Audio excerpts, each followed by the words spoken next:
Today we have invited such a personality who has experience of working in Indian administration. If you have any question, you see in social science we have studied about democracy, Indian administration, different elements of Indian administration. As sir explained, legislature, executive, judiciary. In regard to this topic, if you have any question, you can ask. Let the question be related to Indian administration. Or even about competitive exam, if you have to ask any question, you can ask. Feel free to ask question. No language barrier. Great. खूप चांगला प्रश्न आहे तुझा. आमचं एक थोडंसं structure सांगतोय administration. एक स्टेटचं जे ॲडमिनिस्ट्रेशन आहे त्याचा ॲडमिनिस्ट्रेटिव्ह हेड हा चीफ सेक्रेटरी असतात. चीफ सेक्रेटरी मुख्य सचिव मराठीमध्ये.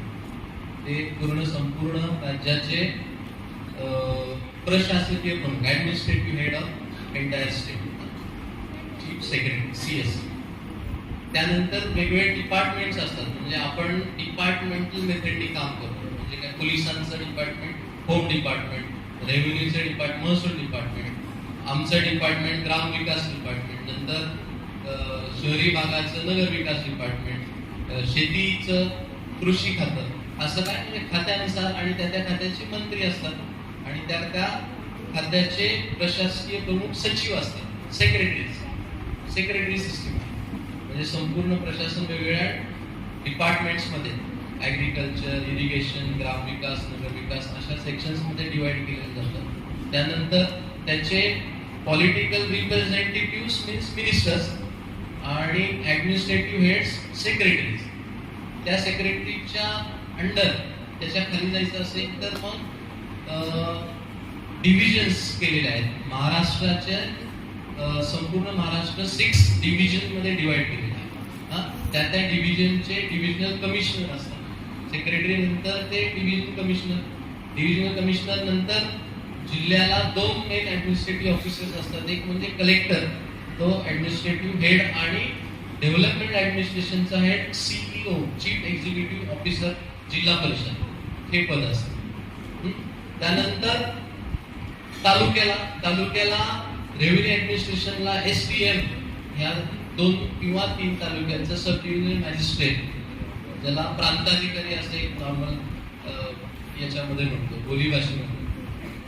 आणि त्यानंतर तहसीलदार, BDO, DYSP म्हणजे पोलीस ऑफिसर, हे असतं. तर आमचं एक BDO हे जे पद आहे ते पंचायत समितीचा एक्झिक्युटिव्ह सेक्रेटरी असतो. म्हणजे काय, पंचायत समितीचं संपूर्ण कामकाज करणे, त्याचं नियंत्रण करणे ही जबाबदारी block development officer. Block means taluka development officer or block development officer असं ते पदाचं. आता आमच्या अंतर्गत काय आहे की आमच्या अंतर्गत all development activities or any development activity you name it, then it comes under our department. Development means what, रस्ते बांधायचे आहेत, इन्फ्रास्ट्रक्चर ऍक्टिव्हिटी करायची आहे, लोकांचं education, health, water, drinking water, then agriculture, जनावरांचं म्हणजे पशुसंवर्धन, व्हेटरनरी, असे एक 27 एरियाज वरती आम्ही काम करतो. ठीक आहे. अशा कुठल्या health, education, veterinary science, agriculture, etcetera. ठीक आहे. अशा 27 डिपार्टमेंटचे 27 HODs असतात, जे आता तुमच्या प्रिन्सिपल मॅम, ठीक आहे, तर तुमचं प्रिन्सिपल मॅम सोबत एक व्हाईस प्रिन्सिपल असतात, बरोबर. तसं माझ्यासोबत एक असिस्टंट BDO असतात. त्यानंतर वेगवेगळे आमचे डिपार्टमेंट, त्याचे डिपार्टमेंटचे हेड असतात. म्हणजे आरोग्य विभाग असेल, हेल्थ डिपार्टमेंट, तर तालुका हेल्थ ऑफिसर असतात. मी आरोग्याचं काम सगळं त्या डिपार्टमेंट मार्फत आणि त्या डिपार्टमेंटचं तालुक्याचं कोऑर्डिनेशन रोजच्या रोज ते तालुका हेल्थ ऑफिसर THO करतात. शिक्षण विभाग असेल तर शिक्षण विभागाचं डेली कामकाज हे ब्लॉक एज्युकेशन ऑफिसर म्हणजे गट शिक्षण अधिकारी ते कामकाज पाहतात. आपल्या श्रीमती फटांगरे मॅडम या गट शिक्षण अधिकारी आहेत. संपूर्ण शाळांचं, जिल्हा परिषदेच्या शाळांचं संपूर्ण कामकाज आणि बाकीच्या शाळांचं क्वालिटी कंट्रोलिंग म्हणजे काय की गुणवत्ता, शैक्षणिक गुणवत्ता नियंत्रणाचं काम शिक्षण विभाग करतं. त्यासाठी त्यांचा स्टाफ आहे, शिक्षक आहेत, केंद्र प्रमुख आहेत, विस्तार अधिकारी आहेत, मग गट शिक्षण अधिकारी आहेत. ठीक आहे. आणि या सगळ्यांचं नियंत्रण करण्याचं काम मी करायचं. म्हणजे त्या 27 डिपार्टमेंटचे एचओडी आणि त्या एचओडीचं मॉनिटरिंग मी करायचं. अशा पद्धतीने काम करतो. आता कसं माझ्याकडे भरपूर विषय आहेत, तो प्रत्येक विषयाला मी रोज तेवढा वेळ देऊ शकत नाही, म्हणून त्या विषयाचा वेगळा प्रमुख जो मला रिपोर्ट करेल असा निर्णय असतो. अशा पद्धतीने काम केलं. ठीक आहे. तर आणि स्टाफचा जर विचार करायचा झाला तर मी जवळपास माझ्याकडे 3800 लोकांचा स्टाफ आहे. 3800 इन्क्लुडिंग ऑल टीचर्स. टीचर्स, जिल्हा परिषद teachers only, which is our staff. ZP teachers around 1200 आहे. प्लस हेल्थ डिपार्टमेंटची मोठी संख्या आहे. महिला बालकल्याण विभागाची म्हणजे अंगणवाडी वगैरे ICDS हे डिपार्टमेंट मोठं आहे. ॲग्रिकल्चर डिपार्टमेंट आहे, पशुसंवर्धनचं आहे, आमचं ग्रामपंचायतचं मेजर डिपार्टमेंट आहे, ग्रामसेवक आणि बाकीचा स्टाफ असतो. काही मोठ्या ग्रामपंचायतीमध्ये आपल्या तुमची गुलेवाडी आहे, तर गुलेवाडीला जवळपास 50 लोकांचा, 44 ते 50 लोकांचा स्टाफ आहे. ग्रामपंचायत मोठी ग्रामपंचायत आहे. असं म्हणजे ते सेक्शन्स केलेले आहेत. त्या सेक्शनचे एचओडीज आहेत, हेड ऑफ द डिपार्टमेंट, ते त्यांचं काम पाहतात आणि त्यांचं कंट्रोलिंग करण्याचं काम म्हणजे त्यांना त्यांच्याकडून करून घेणे वेगळ्या ऍक्टिव्हिटीज. उदाहरणार्थ काय एज्युकेशन डिपार्टमेंट कडून आता आम्ही मिशन ड्रॉपआउट नावाची योजना केली, म्हणजे स्कीम इम्प्लिमेंट केली. काय की जे आता तुम्हाला सगळे एक चांगल्या कुटुंबातली मुलं आहे, चांगल्या म्हणजे तशी बऱ्यापैकी आर्थिक स्थिती चांगली असलेली आणि असे सगळे तुम्ही आहात, त्याच्यामुळे आई वडील जास्त तुमच्याकडे लक्ष देत आहेत अशा प्रकारचे, तरी सुद्धा तुम्ही मोबाईल खूप जास्त घेता असं प्रिन्सिपल सांगितलं मला. पण अशी मुलं आहेत की ज्यांच्याकडे कोणाचंच लक्ष नाही, जे ऊसतोडणी कामगारांची मुलं आहेत.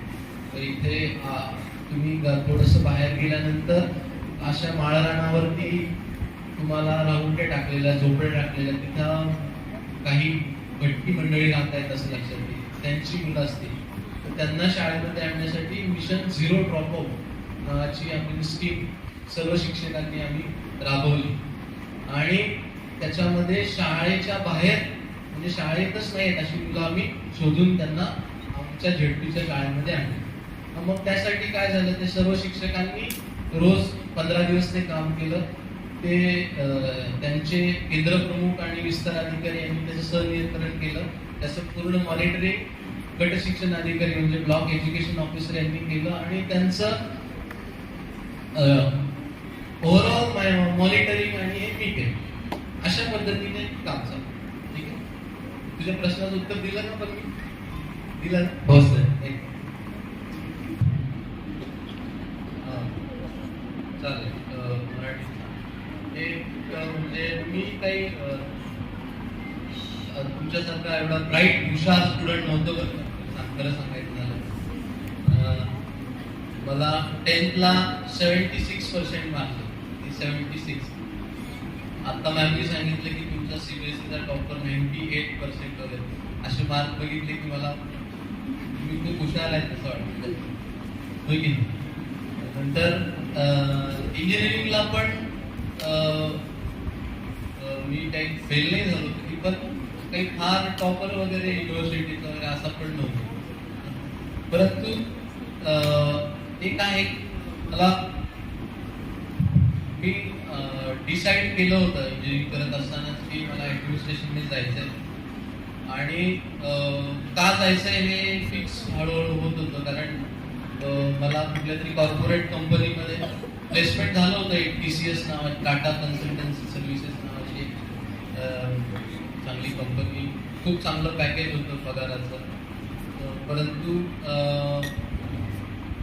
कुठल्या तरी कंपनीला प्रॉफिट मिळवून देण्यासाठी काम करावं असं काही बरोबर वाटायचं नाही.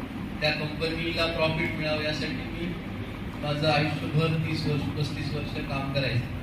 हे काही चांगलं वाटत नाही. मग काय करावं? मग याच्यामुळे लोकांच्या आयुष्यामध्ये काहीतरी बदल घडेल आपल्यामुळे, की बाबा हे पॉझिटिव्ह मी काहीतरी केलं लोकांसाठी. तर माझा स्वभाव असा होता की मला लोकांमध्ये राहायला आवडतं. आमचा जॉब असा आहे की आता मॅम आमच्याकडे येऊन गेल्या की कंटिन्युअस वेगवेगळ्या विषयांवरची लोक येत राहतात. की कोणी म्हणतं की एक आमच्या गावामध्ये या महिलांना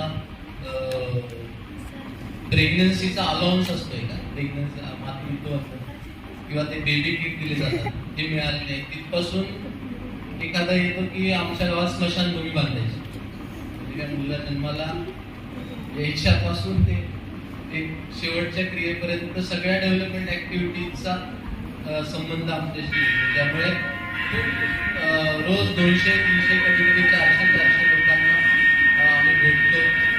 तर मला हे आवडतं, म्हणजे की लोकांना भेटायला, लोकांचे प्रश्न समजून घ्यायला आणि ते त्याच्यात आपल्यापर्यंत काही 4 गोष्टी करता आल्या तर करायला.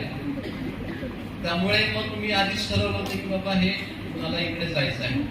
त्यामुळे लवकर ठरवलेलं असल्यामुळे अभ्यासाला थोडीशी लवकर इंजिनिअरिंगला लास्ट इयरला असताना सुरुवात केलेली होती अभ्यासाला. आणि मग त्यानंतरचे मग जवळपास 3ऱ्या वर्षाची एक्झाम आणि रिझल्ट लागला तर त्यामध्ये 4 वर्ष तरी पूर्ण, म्हणजे 3ऱ्या परीक्षेमध्ये पास झालो आणि तिचा निकाल पुढच्या वर्षी लागतो 4थ्या वर्षी. म्हणजे या वर्षी परीक्षा 3 टप्पे असतात ना, प्रिलिम मेन्स इंटरव्ह्यू. तर ह्या प्रोसेसला वर्ष जातं सगळं.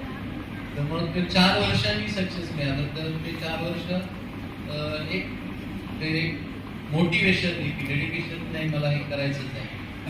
इव्हन UPSCच्याही वेगवेगळ्या अटेम्प्ट इंटरव्ह्यू पण दिले, तिकडे नाही पण इकडे झालं MPSC मध्ये. आणि लकीली ही डेव्हलपमेंट सर्व्हिस मला मिळाली, म्हणजे काहीतरी डेस्टिनी होती की माहीत नाही मला. परंतु एक प्लॅन्ड स्टडी मी 3-4 वर्ष म्हणाल की ठरवून की बाबा इंजिनिअरिंग लास्ट इयरला ठरवलं आता नेक्स्ट मी हा प्रायव्हेट जॉब नाही घेणार आहे, एक्झाम देणार आहे गव्हर्नमेंटची एक्झाम UPSCची आणि UPSC. तर ठरवून मी प्लॅन 2 वर्षाचा केला, पण 2 वर्षात सक्सेस नाही मिळालं. मग पुन्हा अजून पुढच्या 2 वर्षाचा केला. तर मग डेडिकेशन, डिटर्मिनेशन, डिवोशन, आता काय शब्द वापरायचं नाही, परंतु तुम्हाला काय करायचं हे फिक्स असलं आणि कशासाठी करायचं हे फिक्स असलं की तुमच्याकडून ते आपोआप होत जातं. ते रस्ते मिळत जातात, ते मार्ग सापडत जातात. त्यामुळे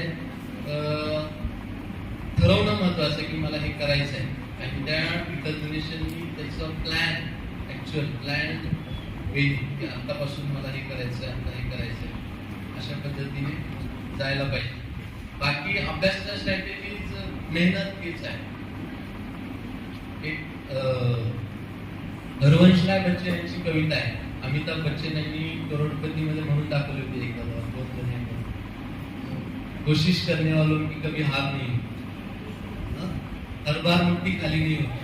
म्हणजे काय ते समुद्रातून मोती काढून निघायची पूर्वी वाट, तो दरवेळेस असा खाली उडायचा आणि ते गाळ घेऊन यायचा, हातात गाळच यायचा, पण प्रत्येक वेळेस एका वेळेस खरंच मोती त्याच्या हातामध्ये येते.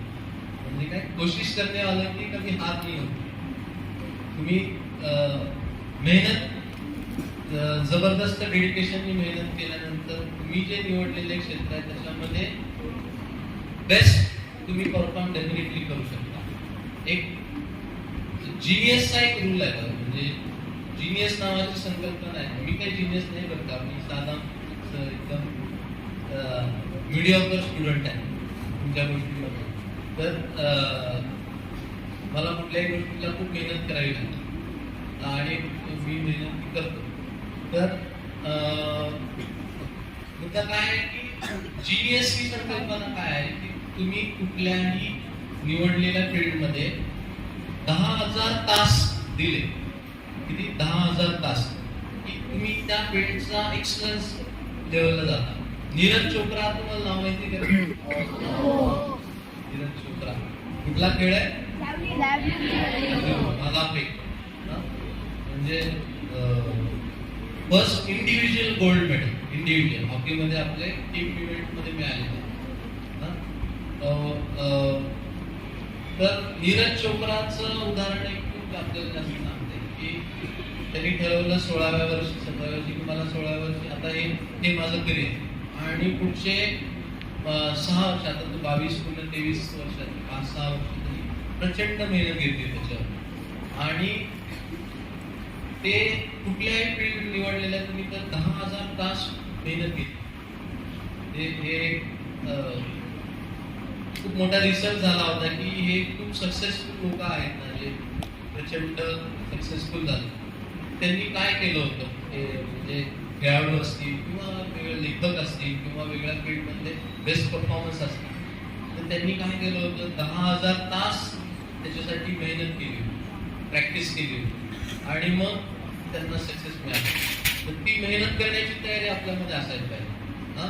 त्याशिवाय आपोआप होणार नाही की एकदा तुम्ही ठरवाल आणि जस्ट कोंडी लावल्यासारखं केलं म्हणजे गाजराची पुंगी वाजली तर वाजली नाही तर बुडून खाल्ली अशी मराठीत म्हणते. मी मराठीमध्ये वाचली, तुम्हाला ही म्हण माहिती की नाही? असा ॲप्रोच नसायला पाहिजे की गाजराची पुंगी आहे की नाही माझ्याकडून झालंच पाहिजे. म्हणजे गाजराची पुंगी वाजली तर वाजली तर बुडून खाल्ली अशी म्हणे. तसं नसायला पाहिजे. एकदम प्रचंड डिटर्मिनेशनने आपला प्लॅन असायला पाहिजे. एक परत एकदा म्हटलं सांगते मोह आवडत नाही. एक तू बसलीस तरी चालेल राहुल द्रविड रिटायर झाला म्हणून त्यांना राहुल द्रविडला काय म्हणायचे? ग्रेट बॉल किंवा द बॉल. कशामुळे म्हणायचे? राहुल द्रविड आउटच व्हायचे की नाही. काय वैशिष्ट्य राहुल द्रविड द बॉल सारखा तो स्टंपच्या समोर बॉलच जाणार नाही. शोएब अख्तर माहिती का तुम्हाला?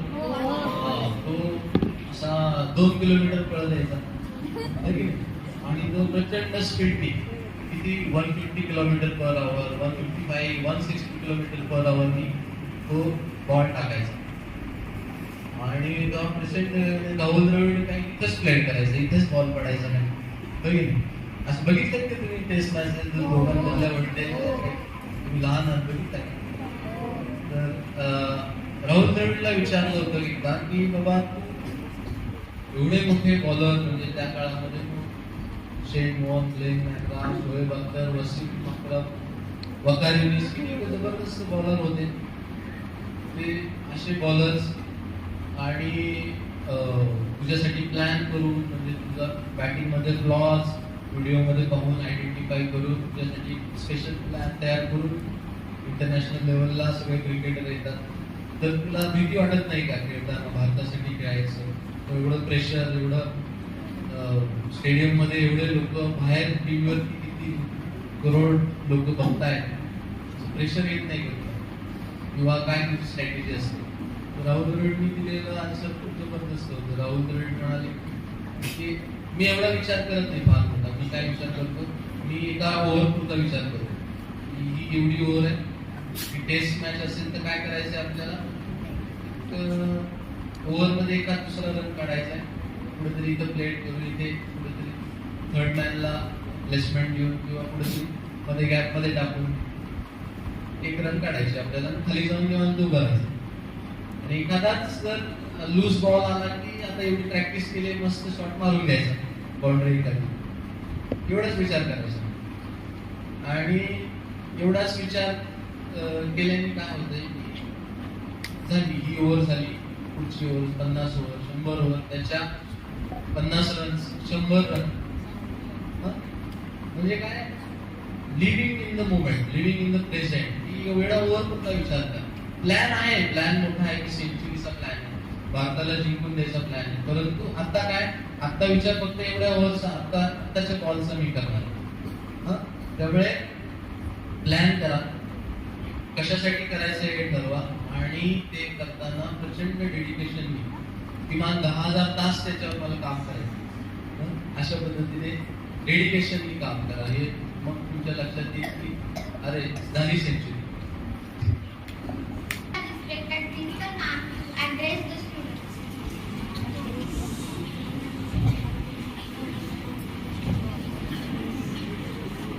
Good afternoon, sir.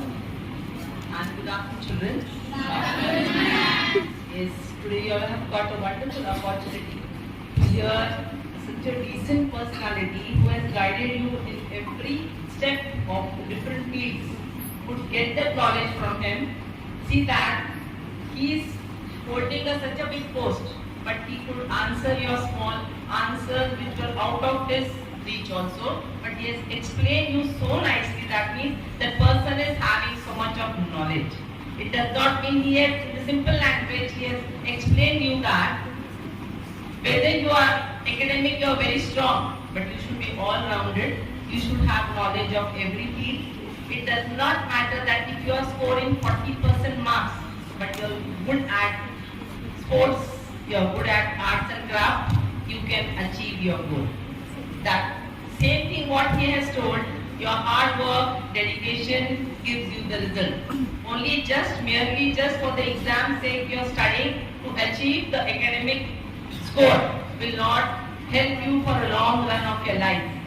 You have to be all-rounded. You should have each and every knowledge of every field as far as possible. Not only stick only to one particular thing that I am good at this, I will do only this. But you should have knowledge of every field. So thank you for coming here, sir, and imparting your knowledge to our children. And our children have gained so much of information from you. His stories were wonderful and it was interesting. And I hope that henceforth if we need you, please do accept our invitation. Once again, thank you from our Samstha.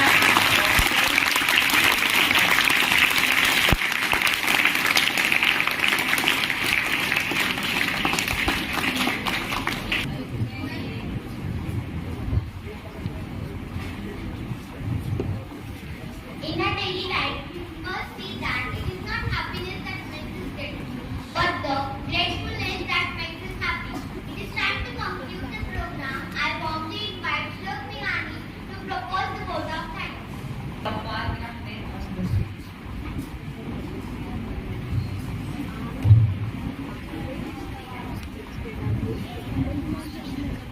विलोकमान्य Tilak तुमच्यातलाच एक स्वातंत्र्य हा माझ्या जीवात सिद्ध अधिकार आहे आणि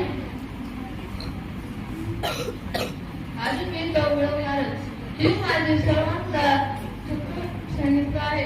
खूप अर्थात परिश्रमानंतर जे स्वातंत्र्य झालं आपल्याला मिळालेल्या या स्वातंत्र्याचे शरीराच्या रूपांतर करू नका. मित्र या भारत देशाचे रक्षण करते व्हा. धन्यवाद. Good morning, one and all present over here. I show, on the behalf of AIS and the entire fraternity of the institution, first of all extend my most sincere thanks to our chief guest, Mr. Anil Nagre sir, who spared the time from his busiest schedule to grace the occasion. Today we had an opportunity to hear your thoughts, and that will surely be going to encouraging us in our future events. A special mention to respected Principal Ma'am and Sharavi Ma'am for being catalysts that stimulated us to do our best and for standing as a pillar of strength. I express my gratitude towards the head of different departments to make this program successful, and thank our loving teacher for their untiring efforts. I would also like to thank the people who work behind the scenes to make this event happen. Finally, I would like to thank our budding rock stars that made this event joyful. Once again,